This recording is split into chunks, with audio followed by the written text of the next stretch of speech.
నీ జీవితంలో కూడా అపవాది దాడి చేయడానికి ప్రయత్నం చేసిన సమయంలో, అపవాది నిన్ను శోధించడానికి ప్రయత్నించిన సమయంలో నువ్వు కూడా ఏం చేయాలంటే రిటర్న్ వర్డ్ ఏదైతే ఉందో నీవు దాన్ని ఆయుధంగా ఉపయోగించాలి. You should use the return word of God as a weapon. 3 వాక్యాల ద్వారా, 3 రిటర్న్ వర్డ్స్ని, రాయబడిన 3 వాక్యాలను యేసయ్య పలకడం ద్వారా అపవాది పారిపోయాడు. హల్లెలూయా. నీ జీవితంలో అపవాదిని జయించడానికి 3 వాక్యాలు సరిపోతాయి. హల్లెలూయా. 3 words are enough. 3 verses are enough to defeat the Satan.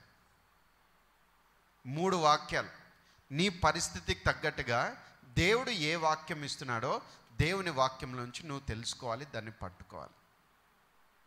హల్లెలూయా. దాన్ని ఎప్పుడైతే తెలుసుకుని నువ్వు పట్టుకుని దాన్ని విడుదల చేస్తావో హీ షుడ్ ఫ్లీ అవే. అపవాది దేవునికి లోబడి ఉండడు. ఎలాగ లోబడతారు? దేవుని వాక్యం ద్వారా, ప్రార్థన ద్వారా. అపవాదిని ఎదిరించడు. ఎలాగ ఎదిరిస్తారు? వాక్యాన్ని విడుదల చేయడం ద్వారా. అప్పుడు అపవాది మీ యొద్ద నుంచి పారిపోవాలి. హల్లెలూయా.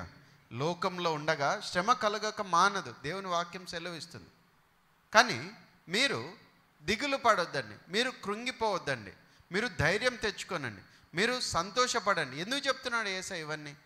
ఎందుకంటే నేను జయించిన విధంగా మీరు కూడా జయించే విధంగా నేను మీతోనే ఉంటాను. వాక్యముగా నేను మీతోనే ఉంటాను.